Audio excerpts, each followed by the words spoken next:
মুসলমানদেরকে তারা পশু প্রাণীও মনে করে না। আজকে গাজায় যা দেখছেন, এরকম অবস্থা যে বাংলাদেশে হবে না তার কোনো গ্যারেন্টি নেই। বাংলাদেশের ভাগ্য ভালো যে 24 জুলাইয়ের যে আন্দোলন, সেটার কারণে হয়তো বাংলাদেশের ওই ভাগ্য বরণ করা, গাজার ভাগ্য বরণ করা হয়তো আর 10, 15, 20 বছর, 50 বছর হয়তো পিছিয়ে গেছে। তবে মুসলমানদের জন্য সুযোগ আছে, বাংলাদেশের মুসলমানদের জন্য সুযোগ আছে যে তারা যদি তাদের ঈমান, আমল, আকীদায় অটল এবং অটুট থাকে তাহলে এটার থেকে বাঁচতে পারবে। আমি সে আলোচনাটাই করছিলাম, আবারও আলোচনার মূলে ফিরে যাই যে আমরা মুসলমানদের এই যে অধঃপতন, এটার এই শিকার হয়েছে, এটার কারণ কি? আমি বলছিলাম যে এটার মানদণ্ড ফিলিস্তিন দিয়ে দাঁড় করানো যাবে। কিভাবে ফিলিস্তিন দিয়ে দাঁড় করানো যাবে? এই ফিলিস্তিন যখন ওমর রাদিয়াল্লাহু তাআলা আনহু বিজয় করে, এই ফিলিস্তিন যখন সালাহুদ্দিন আইয়ুবী বিজয় করে, তখন আপনি এবার ইতিহাস পড়েন কি ছিল ওমর রাদিয়াল্লাহু তাআলা আনহুর কাছে। আল্লাহর কসম করে বলতে পারি, আমি আল্লাহর কসম করে বলতে পারি, আজকে একটা মুসলিম দেশের যা ক্ষমতা আছে তার 60% ক্ষমতা ওমর রাদিয়াল্লাহু তাআলা আনহুর ছিল না। আজকে সৌদি আরব, তুরস্ক, মালয়েশিয়া, পাকিস্তান, বাংলাদেশ, মিশর, এদের যে দুনিয়াবি যে ক্ষমতা আছে তার 60% ক্ষমতা ওমর রাদিয়াল্লাহু তাআলা আনহুর ছিল না। রোমান এম্পায়ারের সাথে তুলনা করলে কিছুই না। তাহলে কি দিয়ে ওমর রাদিয়াল্লাহু তাআলা আনহু জেরুজালেম বিজয় করলেন? 12,000 মুজাহিদ জেরুজালেম ঘেরাও করে আছে 1 মাস থেকে, তার মধ্যে 4,000 সাহাবী। আবু উবাইদা ইবনুল জাররাহ চিঠি লিখেছে আমিরুল মুমিনিন খলিফাতুল মুসলিমিন ওমর ইবনুল খাত্তাবের কাছে যে পাদ্রীরা বলছে আপনি না আসলে চাবি হস্তান্তর হবে না। ওমর রাদিয়াল্লাহু তাআলা আনহু মদিনা থেকে রওনা দিলেন জেরুজালেমের উদ্দেশ্যে, 1200 কিলোমিটারের পথ। যখন জেরুজালেমে প্রবেশ করতেছেন তখন তিনি উটের রশি ধরে টানতেছেন আর তার গোলাম উটের পিঠে বসে আছে। আবু উবাইদা ইবনুল জাররাহ হন্তদন্ত হয়ে ছুটে এসে বলছে, ইন্নার রোমান লা ইয়ানজুরু ইলাইনা নাজরাতা কিল্লা, আমিরুল মুমিনিন করেছেন কি? আপনার জামা কাপড়ের অবস্থা আর এইভাবে উটের রশি ধরে টানা, এগুলো দেখলে তো পাদ্রীরা হাসাহাসি করবে। কেন ওরা তখন রোমান এম্পায়ারের সবচেয়ে বড় তীর্থস্থান হচ্ছে জেরুজালেম। কত বড় বিজয় এটা! এখন কল্পনা করেন যে এখন যান আপনি বিজয় করেন জেরুজালেম। তো এখন বাংলাদেশের ওই চিরির বন্দরের, রানীর বন্দরের একটা কৃষক বাংলাদেশ থেকে উঠে গিয়ে জেরুজালেম বিজয় করে নিল। এটা যেমন ওমর রাদিয়াল্লাহু তাআলা আনহুর ওই যুগে জেরুজালেম বিজয় করা, তেমন আমি মনে হয় বুঝাতে পারেন। আবারও বলি, আজকে বাংলাদেশের চিরির বন্দরের, রানীর বন্দরের একটা কৃষক এখান থেকে উঠে গিয়ে আমেরিকা আছে, ইসরায়েল আছে, ইংল্যান্ড আছে, চায়না আছে, রাশিয়া আছে, বিশ্বের এত সুপার পাওয়ার থাকতো জেরুজালেম বিজয় করে নিয়েছে। এইটা যেমন ঠিক ওই যুগে রোমান এম্পায়ার এবং ওই যুগের পারস্য এম্পায়ার, পার্সিয়ান এম্পায়ারের উপস্থিতিতে আরবে তৈরি হওয়া এক মরুভূমি থেকে উঠে আসা এক রাখাল, যাকে কেউ চিনত না, ওমর ইবনুল খাত্তাব, খালি হাতে জীর্ণ শীর্ণ অবস্থায় জেরুজালেম বিজয় করে নিয়েছে। তো যে ওমর রাদিয়াল্লাহু তাআলার কাছে কিছু ছিল না। তো আবু উবাইদা ইবনুল জাররাহ বলছে যে আপনাকে দেখলে তো এরা আমাদেরকে ছোট মনে করবে, আপনি যেভাবে আসছেন।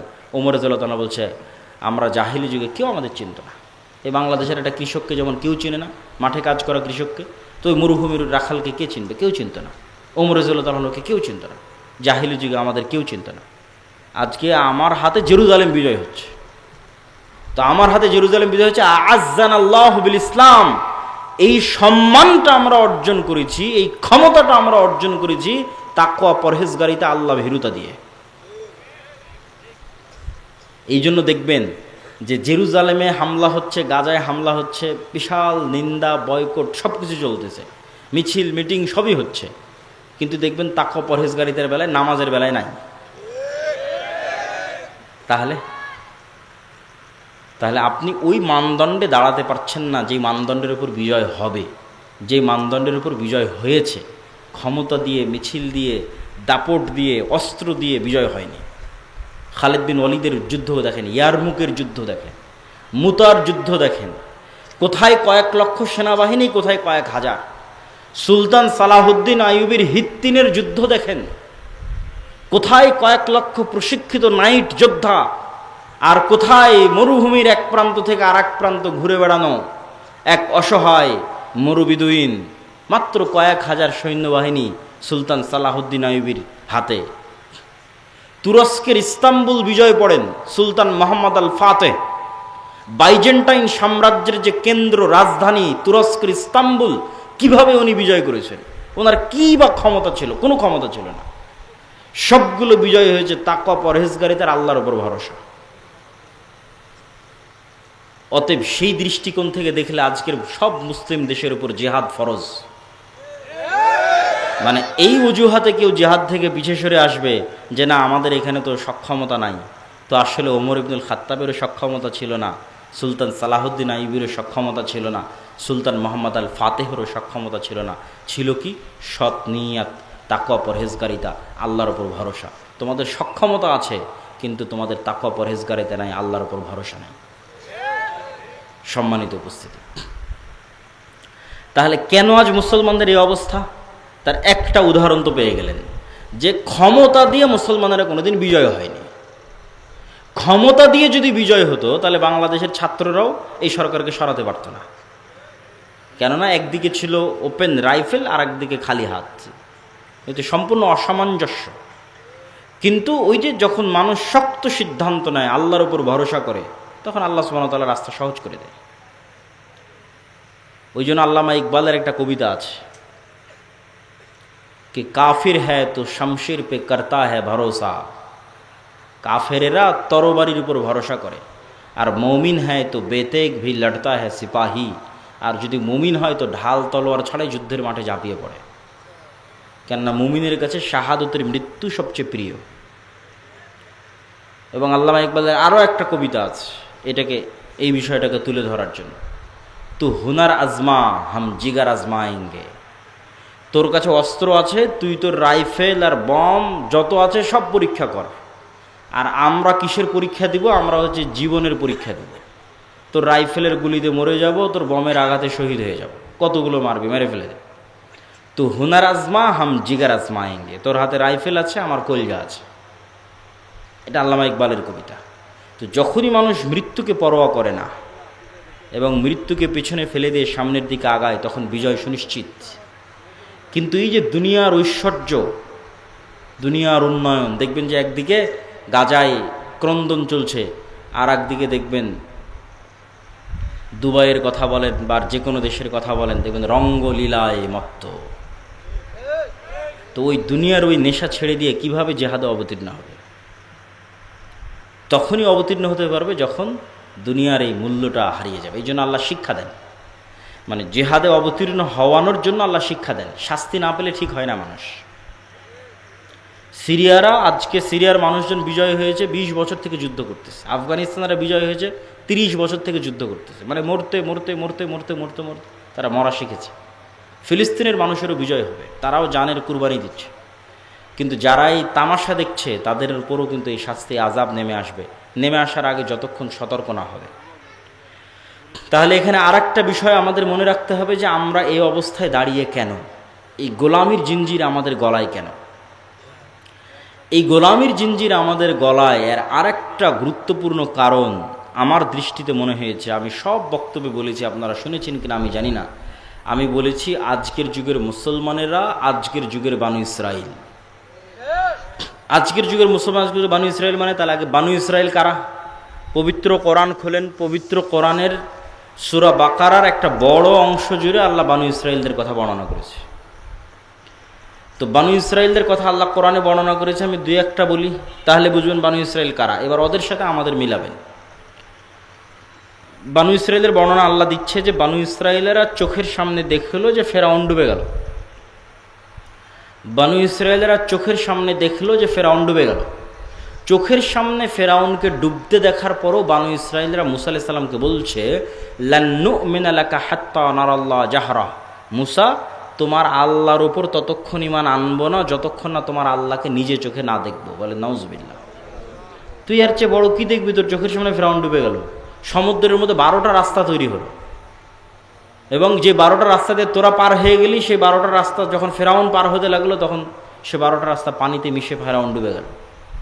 এরপরে কেমনে একটা জাতি বলতে পারে ততক্ষণ তাওরাতে বিশ্বাস করবো না যতক্ষণ আল্লাহকে সচক্ষে না দেখছে? শুধু কি তাই, এই সমুদ্র যখন পার হয়ে গেল তখন এটা মরুভূমি। তুর পাহাড় যদি কোনোদিন দেখতে পান, মিশরে যদি কোনোদিন যান, তুর পাহাড় যদি দেখেন, তাহলে দেখবেন তুর পাহাড় এবং তার আশেপাশের পুরো অঞ্চল মরুভূমি, আর এক পাশের অঞ্চল সমুদ্র।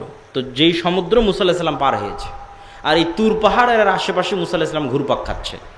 সমুদ্র পার হওয়ার পর, ফেরাউনের মৃত্যুর পর। তো মরুভূমিতে তো পানিও বের হবে না, মরুভূমিতে তো কোনো ফসলও হবে না। তাহলে পানি বলতে সমুদ্রের পানি, সমুদ্রের পানি তো লবণ পানি। তো লবণ পানি খাবে কীভাবে?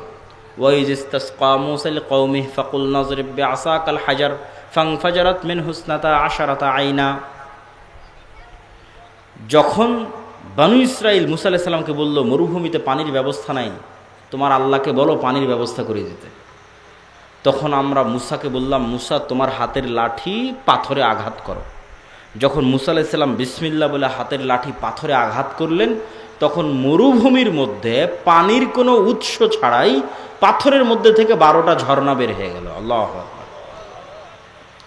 তা পানির ব্যবস্থা হয়ে গেল। খাবার তো আল্লাহ বলছে তোমাদের জন্য জান্নাত থেকে মান্নার সালোয়া পাঠাবো খাবার হিসেবে। প্রতিদিন সকালবেলা মান্না সালোয়া আসতে লাগলো। মান্না সালোয়া কি? মান্না সালোয়া হচ্ছে এক উন্নত প্রজাতির পাখি আর পৃথিবীর সর্বোন্নত প্রজাতির মাশরুম। তো এই মান্না সালোয়া নিয়ে যখন আমি একবার গবেষণা করেছিলাম, তখন দেখেছিলাম, এখনকার দাম কম বেশি হতে পারে, যে আজকের পৃথিবীর সর্বোন্নত যে মাশরুম, এই সর্বোন্নত মাশরুমের বর্তমান 1 কেজি মাশরুমের দাম বাংলা টাকায় 4 থেকে 5 লক্ষ টাকা। আল্লাহু আকবার। 1 কেজি মাশরুমের দাম 4 থেকে 5 লক্ষ টাকা। সেই খাবার আল্লাহ ফ্রিতে দিত। তাহলে মরুভূমিতে পানি বের হয়ে গেল, মরুভূমিতে জান্নাত থেকে খাবার আসে। তারপরও বানু ইসরাঈল বলছে লান নাসবিরা আলা তুআমিন ওয়াহিদ ফাদউ লানা রাব্বাক। এগুলো সব সূরা বাকারা থেকে আমি পড়তেছি। তোমার আল্লাহকে বলো এই রোজ এক খাবার ভাল লাগে না, আল্লাহকে বলো এই মরুভূমির থেকে ডাল, চাল, রসুন, পেঁয়াজ, আদা বের করে দিতে। তখন মূসা আলাইহিস সালাম আল্লাহর সাথে কথা বললেন। আল্লাহ বলছে ঠিক আছে, এই মরুভূমি পার হওয়ার পর সুজলা সুফলা শস্য শ্যামলা একটা এলাকা আছে, যেটা তোমার বাপদাদার, মূসা আলাইহিস সালামের বাপদাদার। মূসা আলাইহিস সালামের বাপদাদার কীভাবে? মূসা আলাইহিস সালামের বাপদাদার কীভাবে, এটা বোঝার জন্য 1-2 মিনিটে বুঝিয়ে দিচ্ছি। সমুদ্র পার হওয়ার সময় কয়টা রাস্তা তৈরি হয়েছিল? 12টা। ঝর্ণা ফাটার সময় কয়টা ঝর্ণা বের হলো? আল্লাহ কিন্তু কোরআনে বলছে ইসনা আশার, 12টা। এটা হচ্ছে ইউসুফ আলাইহিস সালামের 12 ভাই, ইয়াকুব আলাইহিস সালামের 12 সন্তান। ইউসুফ আলাইহিস সালামের 12 ভাইয়ের পরবর্তী বংশধর হচ্ছে তারা। ইউসুফ আলাইহিস সালামের 400 বা 300 বছর পর মূসা আলাইহিস সালাম আসছে। ওই বংশে ইব্রাহিম আলাইহিস সালামের বংশে, ইসাক আলাইহিস সালামের বংশে, ইয়াকুব আলাইহিস সালামের বংশে, ইউসুফ আলাইহিস সালাম এবং তার ভাইদের বংশে, তারাই বানু ইসরাঈল। তাহলে এরা সবাই হচ্ছে নবীদের সন্তান। কোন নবীর সন্তান? ইব্রাহিমের সন্তান, ইসহাকের সন্তান, ইয়াকুবের সন্তান, ইউসুফ আর তার ভাই। তারা বলতেছে আল্লাহকে মানব না যতক্ষণ না আল্লাহকে চোখে না দেখব। তো তখন আল্লাহ বলছে ঠিক আছে, এখানে খাবার লাগবে। তো ওই যে তোমাদের বাপদাদার ভূমি জেরুজালেম, বাপদাদার ভূমি কিভাবে? ইব্রাহিম আলাইহিস সালাম এখানে, বক্তব্যের শুরুতে বলেছি, ইরাক থেকে পালিয়ে ইব্রাহিম আলাইহিস সালাম এখানে আসছে। লূত আলাইহিস সালাম এখানে, ইব্রাহিম আলাইহিস সালামের ছেলে ইসহাক এখানে, ইসহাকের ছেলে ইয়াকুব এখানে। ইউসুফ যখন কুয়ায় পড়ে বাজারে বিক্রি হয়ে মিশরে চলে গেল, তখন ইয়াকুব আলাইহিস সালাম 12 ছেলে সহ মিশরে গেলেন। তা বাদে তো সব জেরুজালেমে। তাহলে আজ 400 বছর পর, ওই যে 400 বছর আগে ইউসুফ আলাইহিস সালাম মিশরে গেছিল, তারপর ভাইয়েরা মিশরে গেছিল, আজ 400 বছর পর বানু ইসরাঈলকে আল্লাহ বলছে, মূসা আলাইহিস সালামকে আল্লাহ বলছে তোমার বাপদাদার ভূমি, যেখানে ইব্রাহিম থাকতো, ইসহাক থাকতো, ইয়াকুব থাকতো, ওটা সুজলা সুফলা শস্য শ্যামলা, যাও যুদ্ধ করে বিজয় করো। তখন নবীর সন্তানেরা বলতেছে যাদের কাছে জান্নাত থেকে খাবার আসে, যাদের কাছে ঝর্ণা ফেটে পানি বের হয়, যাদের কারণে আল্লাহ ফেরাউনকে ডুবিয়ে দিয়েছে, 12টা রাস্তা তৈরি করে দিয়েছে, তারা বলছে ইযহাব আনতা ওয়া রাব্বুকা ফাকাতিলা, তুমি আর তোমার আল্লাহ গিয়ে যুদ্ধ করো। নাউযুবিল্লাহি মিন যালিক। তাহলে এরা হচ্ছে বানু ইসরাঈল। তো এদের সাথে মুসলমানদের তুলনা কি? এরা নবীর সন্তান হওয়ার পর কতটা ধোঁকাবাজ, কতটা শঠতাপূর্ণ, কতটা মুনাফিক, কতটা মিথ্যুক, কথা দিয়ে কথা রাখে না, কৌশল করে, কূটকৌশল করে, চালাকি করে, ধোঁকা দেয়। এক পর্যায়ে মূসা আলাইহিস সালাম বিরক্ত হয়ে গেছে। ফাফরুক বাইনানা, আল্লাহ আমি আর আমার কওমের দায়িত্ব পালন করতে পারবো না। মূসা আলাইহিস সালাম রিজাইন পত্র দিয়ে দিয়েছে, পদত্যাগ পত্র জমা দিয়ে দিয়েছে, ক্লান্ত হয়ে গেছে। তো ওরা যেমন, ওই বানু ইসরাঈলেরা যেমন মিথ্যুক, ধোঁকাবাজ, শঠতা, মুনাফিক হয়ে গেছিল, আজকের যুগের মুসলমানেরা তাই হয়ে গেছে। এটা আপনি আপনার আশেপাশে যে কোনো জায়গায় তাকালে দেখতে পাবেন যে হুবহু বানু ইসরাঈলের চরিত্র মুসলমানদের মধ্যে চলে এসেছে। আর এই কারণেই আল্লাহ বানু ইসরাঈলের এত লম্বা ঘটনা কোরআনে বলে রেখেছে, কেন আল্লাহও জানে একদিন উম্মতে মুহাম্মাদি বানু ইসরাঈল হবে, তো এটা পড়ে যেন শিখে, এদের ঘটনাগুলো পড়ে যেন শিখে, এটা আল্লাহও জানে। যে উম্মতে মুহাম্মাদিন বানু ইসরাইল হয়ে যাবে। এই জন্য রাসূলুল্লাহ সাল্লাল্লাহু আলাইহি ওয়াসাল্লাম বলেছেন আয়াতুল মুনাফিক সালাসা, মুনাফিকের আলামত তিনটা, কথা বললে মিথ্যা বলে, গালি দেয়, ওয়াদা ভঙ্গ করে, মিথ্যা বলে, এগুলো হচ্ছে মুনাফিকের আলামত। এবার আপনি আপনার আশেপাশে দেখেন নামাজ ঠিক আছে, দাড়ি ঠিক আছে, টুপি ঠিক আছে, হজ ঠিক আছে, ওমরা ঠিক আছে, সব ঠিক আছে, এমনকি ফিলিস্তিনের গাজায় যদি যান, মিশরে যদি যান, দেখবেন যে সব কিছু ঠিক আছে, কিন্তু একটা জায়গায় ধরা খেয়ে যাবেন। দেখবেন যে নিজের মুসলমান ভাইয়ের রক্তের উপর বিক্রি করে দালালি চলতেছে। একটা টাকা আপনি মিশর থেকে গাজায় পাঠাবেন, শুধু সিন্ডিকেট আর দালালের কারণে এই টাকাটা গাজার মধ্যে যেতে যেতে যেতে যেতে যেই পরিমাণে দাম বাড়ে, মিশরে যদি 500 পাউন্ডে একটা খাসি কিনতে পাওয়া যায়, তাহলে গাজার মধ্যে ঢুকতে ঢুকতে ঢুকতে ঢুকতে শুধু সিন্ডিকেট দালাল, সিন্ডিকেট দালাল, সিন্ডিকেট দালাল, ঢুকতে ঢুকতে এই টাকায় ওই খাসি আর 5000 পাউন্ডও খুঁজে পাওয়া যাবে না। অথচ এই সমস্ত সিন্ডিকেট এবং দালালেরা মুসলমান, এরা এই দালালি আর সিন্ডিকেটের ব্যবসা করতেছে। আর মরা যে ভাই এখন মরবে, খাবার পায় না, ওই ভাই যে মৃত্যুন্মুখ, তার মুখে খাবার দিতে হবে, তার টাকার সাথে ব্যবসা করতেছে। এ হলো মুসলমান বানু ইসরাইল, মিথ্যুক, ধোঁকাবাজ, শঠতাপূর্ণ, দুর্নীতিবাজ। এই জন্য এগুলো জালসা সম্মেলনের গত 16 বছর কত এমপি, মন্ত্রী, মিনিস্টার, চেয়ারম্যান, মেম্বার, এগুলোর অতিথি, বিশেষ অতিথি, এসি, ডিসি, ওসিল্যান্ড, এসপি ছিল, যে বলা যায় 80-90% বেশি এগুলো জালসা, মাদ্রাসা, মসজিদ, এগুলোর কমিটির সভাপতি, সেক্রেটারি, আর অন্তত 50% বেশি উমরাকারী হাজি, আর অন্তত 10% আছে তাহাজ্জুদের সালাত আদায়কারী। কিন্তু নিজ নিজ দায়িত্বের জায়গায় সবগুলো মিথ্যুক, চোর আর বাটপার। এ হলো বানু ইসরাইল, মানে দেখাচ্ছে একটা, আসলে হচ্ছে আর একটা। বানু ইসরাইল এগুলো হচ্ছে গোলামের স্বভাব। তবে এই যে গোলামের স্বভাব আমরা চলে এসেছি, আপনাদের মনে কি এটা প্রশ্ন হয় না যে ইব্রাহিম আলাইহিস সালামের সন্তানেরা কেমনে এরকম হয়ে গেল? প্রশ্ন হয় না, হয় না? এই প্রশ্নের উত্তর নিতে হবে। তো এই প্রশ্নের উত্তর দেওয়ার আগে, তার আগে 2 মিনিট একটা জরুরি একটা আবেদন আছে, যে আপনাদের মধ্যে এই প্রতিষ্ঠানের সহযোগিতার জন্য হয়তো চাদর নিয়ে যাবে, আপনারা অবশ্যই প্রতিষ্ঠানের সহযোগিতা করবেন। কেননা সহযোগিতার বিষয়ে একটা জিনিস আপনাদের মনে রাখতে হবে, যে আপনি মনে করেছেন না দিব না, ওকে দিব না টাকা, না, আপনি প্রতিষ্ঠানকে বঞ্চিত করলেন না, আপনি নিজে একটা ভালো কাজ থেকে বঞ্চিত হয়ে গেলেন। আপনি চিন্তা করছেন একরকম, বিষয়টা ঘটছে আর একরকম। এখানে আর 2টা উদাহরণ দিই। ফেতরা দিয়েছেন না সবাই? ফেতরা দিয়েছেন, মাশাআল্লাহ। হাদিসে রাসূল সাল্লাল্লাহু আলাইহি ওয়াসাল্লাম বলছে কি, ফেতরা হচ্ছে সিয়ামের মধ্যে যদি কোনো ভুল ত্রুটি হয় তার কাফফারা। কেউ যদি দিনের বেলা সিয়াম অবস্থায় তার স্ত্রীর কাছে যায়, তা আল্লাহ নবী বলছে কাফফারা একটানা 60 দিন রোজা, না হয় 60 দিন মিসকিন খাও, না হয় গোলাম আজাদ করো। তার মানে দুনিয়াতেই ইবাদতের মধ্যে ত্রুটি হলে ধন সম্পদ দিয়ে, টাকা পয়সা দিয়ে, জরিমানা দিয়ে বাঁচা যাচ্ছে। কথা মনে হয় বুঝাতে পারিনি। দুনিয়াতেই যখন ইবাদতের মধ্যে গুনাহ হয়ে যাচ্ছে, তখন আল্লাহই সিস্টেম তৈরি করে দিয়েছে, দুনিয়াতেই তুমি তোমার ইবাদতের ভুলের কাফফারা দিয়ে দিতে পারবা, টাকা দিয়ে, ধন সম্পদ দিয়ে। এই সিস্টেম কিয়ামতের মাঠেও চলবে, কিন্তু কিয়ামতের মাঠে তখন তো আর টাকা বানানোও যাবে না, আর টাকা থাকবেও না। তাহলে এখন যারা আগে থেকেই সেভিং অ্যাকাউন্টে জমা করে রাখবে টাকা পয়সা, ধন দৌলত আল্লাহর কাছে, আল্লাহকে কর্জ দিয়ে রাখবে, আল্লাহ ওগুলোকে আবাদ করবে, বাড়াবে।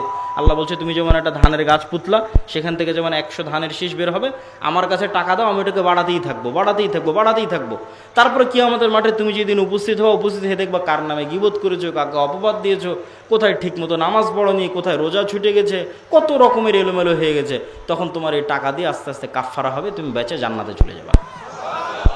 এই জন্য আব্দুর রাজ্জাক বিন ইউসুফ বলেছে যে দান হচ্ছে শক্তিশালী, পাওয়ারফুল ইবাদত, অন্য সবগুলোকে কাভার দিতে পারে, আর কোনো ইবাদত আর একটাকে কাভার দিতে পারে না। হজে যান, দেখবেন যে একটা ইবাদত ছুটে গেছে, কথার কথা আপনি একটা ভুল করে ফেলেছেন, তখন আপনাকে মুআল্লিম বলবে দম দিতে হবে। দম কি? এটা খাসি জবাই করতে হবে। তো খাসি জবাই করতে কি লাগবে? টাকা লাগবে। তো টাকা দিয়ে খাসি জবাই করে হজের একটা ভুল শুধরে গেছে। সম্মানিত উপস্থিতি, তা আপনাদের মধ্যে যারা চাদর হাতে যাবে, আমাদের বক্তব্য অব্যাহত থাকবে এবং খুবই গুরুত্বপূর্ণ আলোচনা, না শুনে অধৈর্য হয়ে আপনারা যাবেন না, তার মধ্যে সহযোগিতাও করতে থাকবেন। তো আমরা প্রশ্ন কি করেছিলাম, ইব্রাহিম আলাইহিস সালাতু ওয়াস সালামের সন্তানেরা এইভাবে মুনাফিক, নিমক হারামে পরিণত হলো, এর কারণ জানার দরকার আছে না নাই? আছে।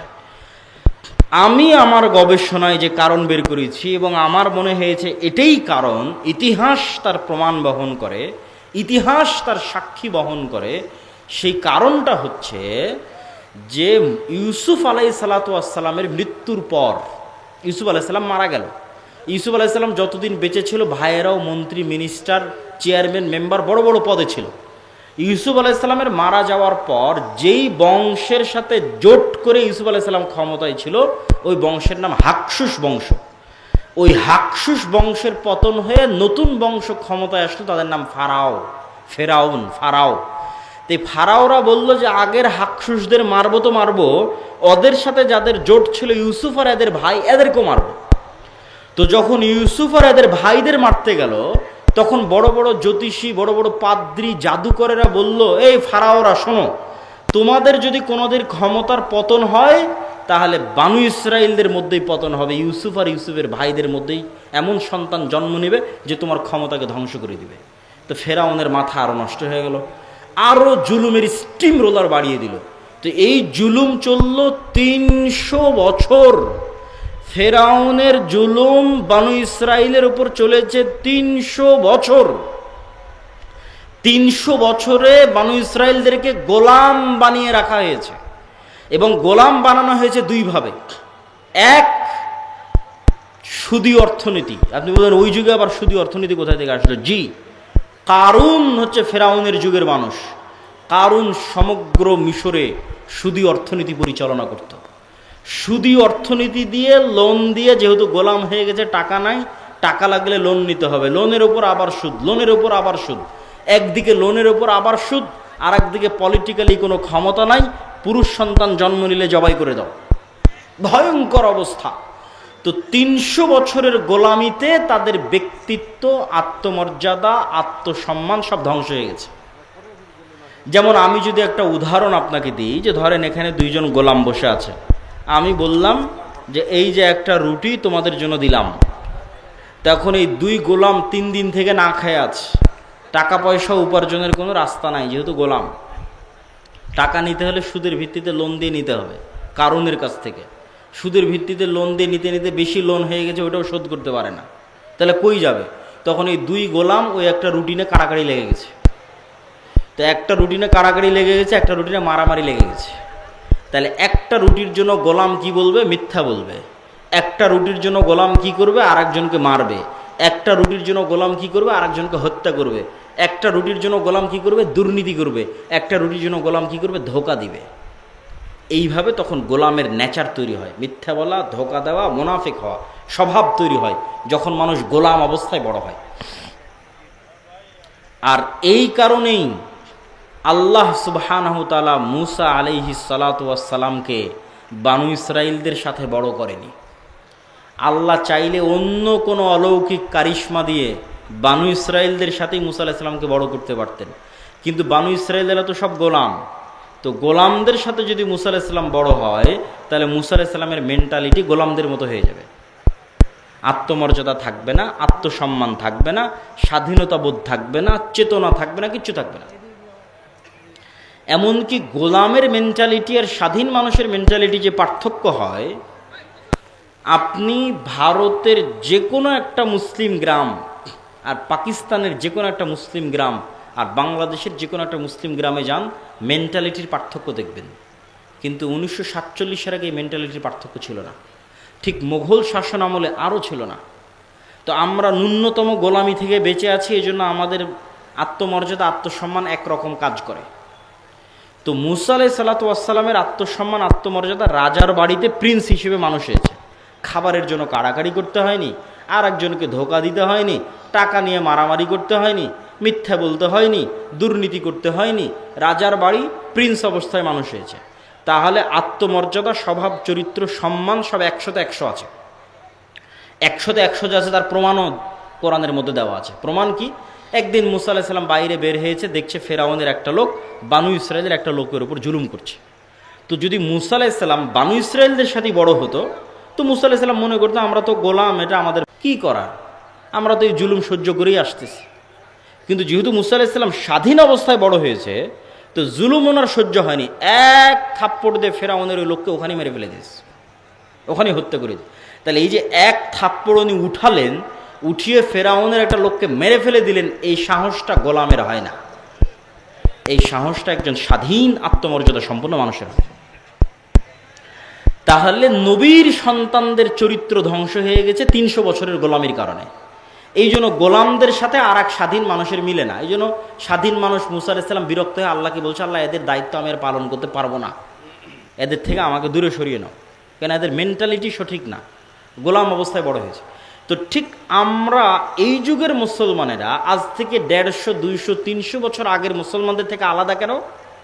আজ থেকে 200-300 বছর আগের মুসলমানদের স্বাধীন চেতা মনোভাব ছিল, আত্মমর্যাদা ছিল, আত্মসম্মান ছিল। আমরা আলাদা কেন?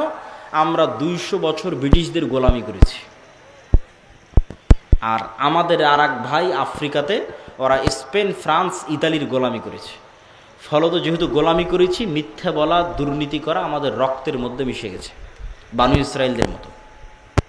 উদাহরণ নেবেন, এখানে কত মানুষ জালসা সম্মেলনে আজকে উপস্থিত হয়েছে, কতজন এর মধ্যেই আছে নামাজ পড়ে, হাজি, উমরাকারী, কিন্তু আর নিজের বোনকে তার বাপের সম্পত্তিতে ন্যায়ের সাথে ভাগ দেয়নি। একদল আছে বোনকে ভাগই দেয়নি, আর একদল আছে যদি দিয়ে থাকে তাহলে ন্যায়ের সাথে দেয়নি। যেটা ভালো ফরওয়ার্ড জমি, দামি জমি, ওটা নিজে নিয়েছে, যেটা পানিতে ডুবে থাকে, কম আবাদ হয়, সেটা বোনকে দিয়েছে। তাহলে সে হাজি, সে নামাজি, সে আল্লাহওয়ালা, সে এরকম বড় জালসার সভাপতি, এইরকম সকল আনুষ্ঠানিকতার মধ্যে সে আছে, কিন্তু সে হচ্ছে বানু ইসরাইল। বানু ইসরাইলের স্বভাবে, চরিত্রে চরিত্রবান। আরো একটা উদাহরণ দেই, আপনাদের এই সমাজে প্রচলিত আছে ডিমান্ডের ভিত্তিতে বিবাহ, যৌতুকের ভিত্তিতে বিবাহ। তো যৌতুকের ভিত্তিতে বিবাহ হচ্ছে অন্যায়, জুলম। তো দেখবেন যে বাপের অনেক বড় দাঁড়িয়ে আছে, তারপরও ছেলের বিবাহ দিচ্ছে শ্বশুর বাড়ি থেকে, এই এই এই এই জিনিস লাগবে। তো সে তাহলে কি, সে গোলাম। তো এই সমস্ত গোলাম যারা, এদের দিয়ে কি হবে না? ধরেন মনে করেন আমি একজন হাজি, আমি একজন নামাজি, আল্লাহওয়ালা, ওমরাকারী, আমি ওসি, ডিসি, এসপি, মন্ত্রী, সাধারণ মানুষ, মসজিদ, মাদ্রাসা, বিভিন্ন জায়গায় কমিটির সাথে যুক্ত, অনেক কিছু। তা আমি আমার বোনকে সম্পত্তিতে সঠিকভাবে ভাগ বুঝিয়ে দিইনি। বোনকে বলছি, বোন ভুল হয়ে গেছে, আমাকে ক্ষমা করে দিও। বোন মাফ করে দিয়েছে, আমি জান্নাতে চলে গেছি, হতে পারে এটা। বোন ক্ষমা করে দিয়েছে, আমি জান্নাতে, এটা হতে পারে। কিন্তু আল্লাহ কোনোদিন এটা করবেন না, আমাকে যোগ্য মনে করবেন না যে আমি এই রাষ্ট্রের নেতা হব। নেতা হওয়ার যোগ্য আল্লাহ কোনোদিন আমাকে মনে করবে না। আল্লাহ আমাকে কোনোদিন নেতা বানাবেন না, তার দয়ায় কোনোদিন বানাবেন না। কেননা আল্লাহ জানে এটা গোলামের স্বভাব। একে যদি নেতা বানিয়ে দিই, যে তার বোনের সাথে দুর্নীতি করেছে, ও তো রাষ্ট্রপ্রধান হলে গত 16 বছর যা দুর্নীতি হয়েছে, আর চেয়ে বেশি দুর্নীতি করবে। গত 16 বছর তো তাহাজ্জুদ পড়েই দুর্নীতি হয়েছে। তাহলে তো এই জায়গাটাই হচ্ছে ইসলামের নেতৃত্বের বেসিক প্রিন্সিপালস, যে আপনি বলবেন আমি স্বাধীন হতে চাই, ইসরায়েলের গোলামি থেকে মুক্তি চাই, ভারতের গোলামি থেকে মুক্তি চাই, তাহলে কি নেচার, গোলামানা নেচার বাদ দিয়ে স্বাধীন মানুষের স্বভাবে আসতে হবে। স্বাধীন মানুষের স্বভাব কি? আবু সুফিয়ান কাফের, মুশরিক, বদর, উহুদ, খন্দক, হুদাইবিয়া, অসংখ্য যুদ্ধ আল্লাহর নবীর বিরুদ্ধে লড়েছে, কিন্তু Abu Sufyan leader, by born leader. তো আবু সুফিয়ান কোরাইশ কাফের সর্দার, ওকে বাদশাহ হেরাক্লিয়াস জেরুজালেমের মাটিতে ওর চিরশত্রু মুহাম্মদ সাল্লাল্লাহু আলাইহি ওয়াসাল্লাম সম্পর্কে জিজ্ঞেস করছে। তা আবু সুফিয়ান একটা কথা মুহাম্মদ সাল্লাল্লাহু আলাইহি ওয়াসাল্লাম সম্পর্কে মিথ্যা বলেনি। আর আপনার দেশের রাজনীতিবিদরা সকাল সন্ধ্যা মিথ্যা কথা বলতেছে। তাহলে ওই যুগের 1400 বছর আগের কাফের মুশরিক চারিত্রিক দিক থেকে, নেতৃত্বের গুণের দিক থেকে এই যুগের মুনাফিক বানু ইসরাইল মুসলমানের চেয়ে ভালো। তাহলে মুনাফিক বানু ইসরাইল মুসলমান তো গোলামই থাকবে। আর আমাদেরকে গোলাম রাখার জন্য আমরা যে 1947-এ ব্রিটিশদের থেকে মুক্তি পেলাম, তারপরেও যেন গোলামের কালচার আমাদের মধ্যে থাকে, এই জন্য দুটো সিস্টেম চালু করা আছে আমাদের মধ্যে। একটা সিস্টেমের নাম গণতন্ত্র, আর একটা সিস্টেমের নাম সুদ। আর একটা সিস্টেমের নাম কি? সুদ। গণতন্ত্র কেন? গণতন্ত্র এমন এক জিনিস যেখানে মিথ্যা না বললে রাজনীতি হবে না। গণতন্ত্র মানেই চোর বাটপারকে ক্ষমতায় নিয়ে আসা। গত 16 বছর কিসের নামে দেশ শাসন হয়েছে? গণতন্ত্রের নামে। খুন গুম, আয়নাঘর, লুটপাট, ডাকাতি সব গণতন্ত্রের নামে হয়েছে। আর ইসলামের নেতৃত্ব নির্বাচন ব্যবস্থা কি? পরামর্শের ভিত্তিতে নেতা নির্বাচন করে। এই গ্রামের মানুষ যদি মাদ্রাসা চালাতে পারে, মসজিদ চালাতে পারে, তো এই গ্রামের মানুষ একসাথে একত্রিত হয়ে বলতে পারে না যে আমাদের গ্রামের প্রধান কে হবে? পরামর্শ করে ঠিক করে দিবে যে অমুক গ্রামের প্রধান। কঠিন কিছু না, ঠিক করতে পারবে। কিন্তু গণতন্ত্র কি বলছে? না, এভাবে ঠিক করা যাবে না। তোমরা গ্রামের সব মানুষ একসাথে বসে তোমাদের গ্রামের প্রধান নির্বাচন করবে, তাহলে তো তোমরা সব সত্যবাদী, ন্যায়পরায়ণ হবে, আমানতদার হয়ে যাবে। তোমরা তো কেউ মিথ্যা বলা শিখবে না। তাহলে তোমাদের মধ্যে নেতা নির্বাচন হবে কিভাবে? ওই এক গ্রামের মধ্যে একজন দাঁড়িয়ে বলবে আমি নেতা হব, আমাকে কে কে ভোট দিবি। ওর বিপরীতে আর একজন দাঁড়িয়ে বলবে আমি নেতা হব, আমাকে কে ভোট দিবি। যে দুইজন টাকা নিয়ে ভোট কিনতে লেগে গেল। তাহলে যতজনের ভোট কিনতেছে সবগুলো মিথ্যুক, ও নিজেও মিথ্যুক, আর বিপরীত দলও মিথ্যুক। তাহলে মিথ্যা বলার কালচার অব্যাহত আছে। তো যতদিন মিথ্যা বলার কালচার অব্যাহত আছে ততদিন সে নেতা হওয়ার যোগ্য হচ্ছে না, সে গোলাম থাকার যোগ্য হিসেবে বিবেচিত হচ্ছে। তাহলে এই জন্য গণতন্ত্র যতদিন থাকবে এটা মুসলমানদের জন্য অভিশাপ। আর ইসলামের নীতি নির্বাচন ব্যবস্থা কি? পরামর্শের ভিত্তিতে নেতা। পরামর্শের ভিত্তিতে নেতা করলেই আপনি আপনার চেয়ে ভালো কাউকে ঠিক করবেন। মানে যখন 5ই আগস্টে সরকার বিদায় নিল, তখন ছাত্ররা যদি বলতো যে এখন গণতন্ত্রের ভিত্তিতে নেতা নির্বাচন হবে, তাহলে ছাত্ররা মারামারি লেগে যেত, এই আমি নেতা হবে রে আমাকে ভোট দে, বলতো আমি নেতা হবে রে আমাকে ভোট দে। ওদের মধ্যে মারামারি লেগে যেত। ওরা বলছে না, আমাদের চেয়ে একজন যোগ্য কাউকে দরকার যে দেশ চালাবে, চলো পরামর্শ করি কে যোগ্য। তখন মানুষ নিজের চেয়ে আরেকজন ভালো চিন্তা করে যে কে যোগ্য হতে পারে। তাহলে ইসলামের নেতৃত্ব নির্বাচনে যোগ্য ব্যক্তি আসে। এখন যোগ্য মানুষ দেশ চালাচ্ছে, তো এই যোগ্য মানুষকে সরাতে হবে, তার জন্য কি লাগবে? গণতন্ত্র। তাহলে গণতন্ত্র কত নিকৃষ্ট, কত জঘন্য, কত বাটপার। যোগ্য মানুষকে সরিয়ে চোর বাটপারকে বসাবে, তার নাম গণতন্ত্র। এই জন্য গণতন্ত্র কখনো গণতন্ত্রকেই ঠিকভাবে প্রতিষ্ঠা করতে পারেনি। কখনোই গণতন্ত্র সঠিকভাবে গণতন্ত্র প্রতিষ্ঠা করতে পারেনি। কেউ গণতন্ত্র মানে জনগণের শাসন। এখানে আসলে জনগণের শাসন হয় না। দল নির্ধারণ করে দেয় কাকে মনোনয়ন দিবে, তাও আবার নিবন্ধনপ্রাপ্ত রাজনৈতিক দল নির্ধারণ করে দিবে অমুককে মনোনয়ন দেবে। তো মনোনয়নও তো বিক্রি হয়, যার টাকা বেশি আছে সে টাকা দিয়ে মনোনয়ন কিনে নেবে। তাহলে কিসের জনগণের নির্ধারণ হলো যে আমি অমুককে প্রার্থী নির্ধারণ করলাম? মিথ্যা কথা, ডাহা মিথ্যা কথা। আবার বাংলাদেশের 16 কোটি মানুষের 14 কোটি মানুষ, 80% মানুষের এত টাকা নাই যে নির্বাচনের যত পোস্টার ব্যানার রাস্তাঘাটে দেখতেছেন, পোস্টার ব্যানার, সমাবেশ, সভা, সম্মেলন, ইফতার পার্টি, কোটি কোটি টাকা ভোটকে কেন্দ্র করে খরচ হয়। আমার আপনার ক্ষমতা আছে এই টাকা বহন করার? কোনো ক্ষমতা নেই। তাহলে এই টাকা দিবে কে? এই দেশের শীর্ষস্থানীয় 100 দুর্নীতিবাজ ব্যবসায়ী। তাহলে ওই 100 দুর্নীতিবাজ ব্যবসায়ীর কাছে দল আগেই বিক্রি হয়ে গেছে। আপনার ভোটটা ওই দুর্নীতিবাজ ব্যবসায়ীর টাকাতেই কিনে নেবে। তাহলে এটা কিসের জনগণের শাসন প্রতিষ্ঠা হলো? এটা একদল এলিট ক্লাস দুর্নীতিবাজ ব্যবসায়ীদের একটা সিন্ডিকেট, পুঁজিবাদী অর্থনীতির একটা সিন্ডিকেট প্রতিষ্ঠিত হলো। আর 2 নম্বর গোলামির নিজামের নাম হচ্ছে সুদ। 2 নম্বর গোলামির নিজামের নাম কি? সুদ। রাসূলুল্লাহ সাল্লাল্লাহু আলাইহি ওয়াসাল্লাম এটা বলে আমার বক্তব্যের শেষের দিকে যাব। তার আগে আরেকটা জিনিস আপনাদেরকে মনে রাখতে হবে, যে আসলাম গেলাম এই অস্থায়ী সম্পর্কের ভিত্তি নাই। আমরা সমগ্র বাংলাদেশে অসংখ্য কাজ করতেছি, সেই কাজগুলোতে আপনার সম্পৃক্ত হওয়া সহজ। যেমন আদ-দাওয়া ইলাল্লাহর মাধ্যমে আমরা সমগ্র বাংলাদেশে মক্তব নিয়ে কাজ করতেছি। এখন এই মুহূর্তে আদ-দাওয়া ইলাল্লাহর অধীনে সমগ্র বাংলাদেশে 500 মক্তব চলছে, বলেন আলহামদুলিল্লাহ।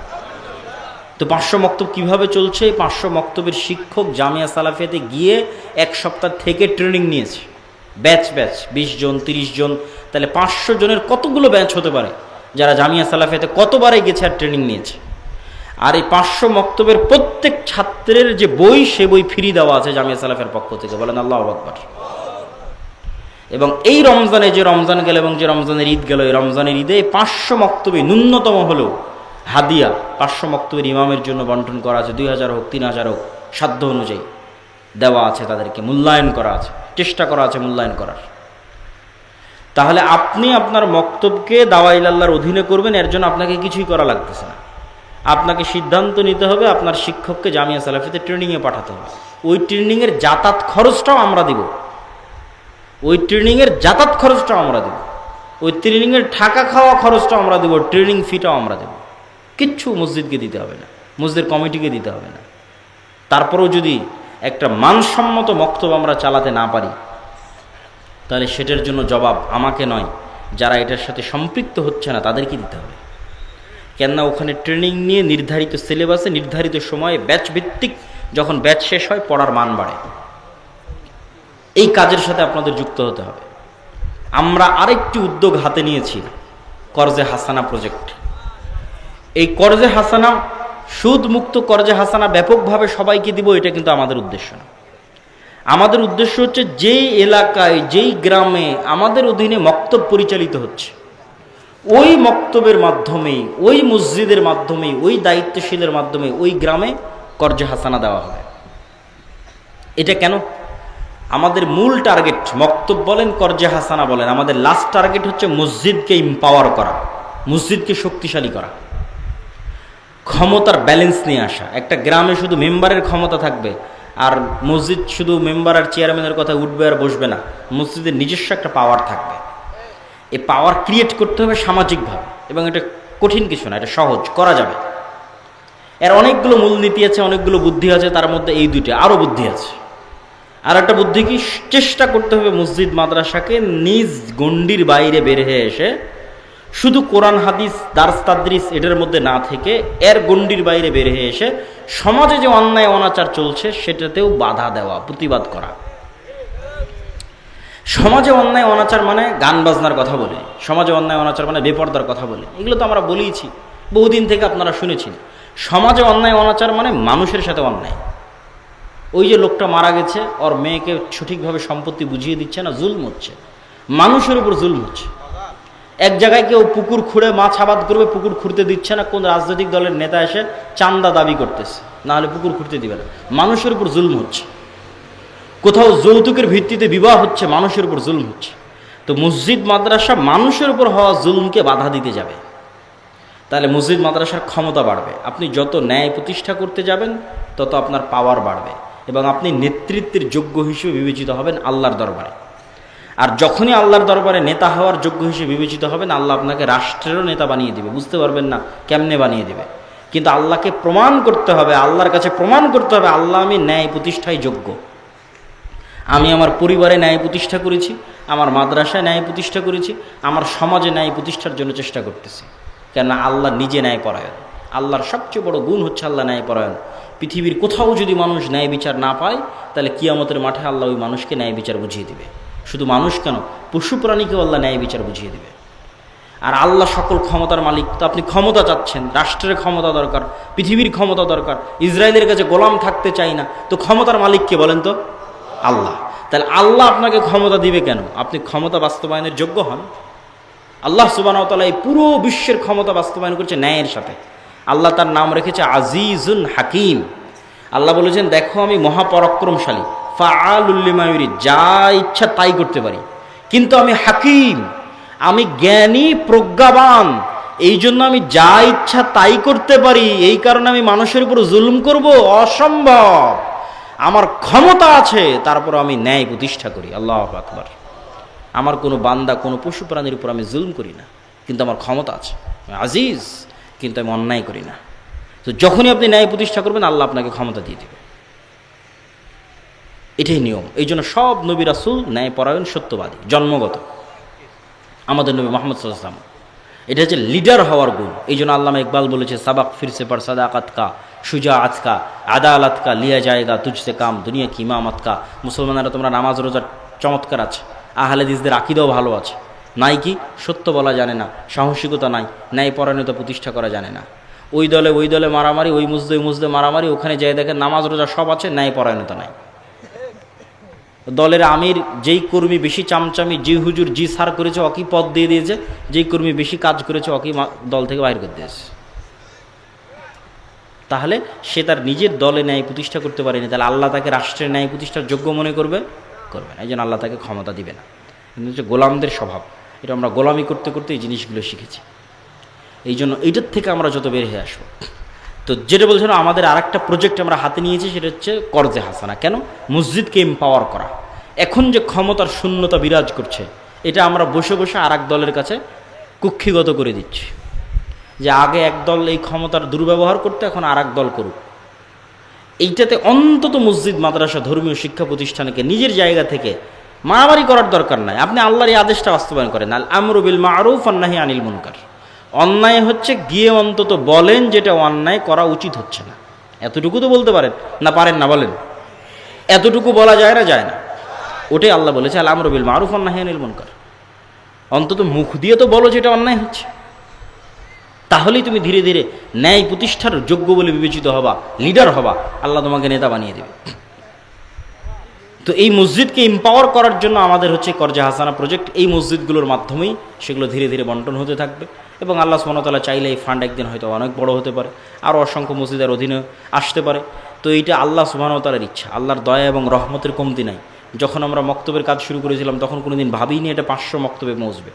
এখন যদি হিসাব করা হয় যে 500 মক্তবকে ট্রেনিং দিতে, বই দিতে কত টাকা খরচ হয়েছে, ওই টাকার এখন হিসাব দাঁড় করালে যদি ওই দিন হিসাব করতাম যে 500 মক্তব চালু করতে এত খরচ হবে, তাহলে ভয়ে জীবনও শুরু করতাম না। কিন্তু এতদিনে হয়ে গেছে, কখন কখন কিভাবে হয়ে গেছে। তো এই জন্য আল্লাহ সুবহানাহু ওয়া তাআলা যদি দয়া করে, আল্লাহ সুবহানাহু ওয়া তাআলা যদি কবুল করে, আমরা দোয়া করি যে আল্লাহ কবুল করুক, বলেন আল্লাহুম্মা আমিন। দেখবেন এটাও একদিন অনেক দূর, অনেক বড় একটা পর্যায়ে পৌঁছে গেছে।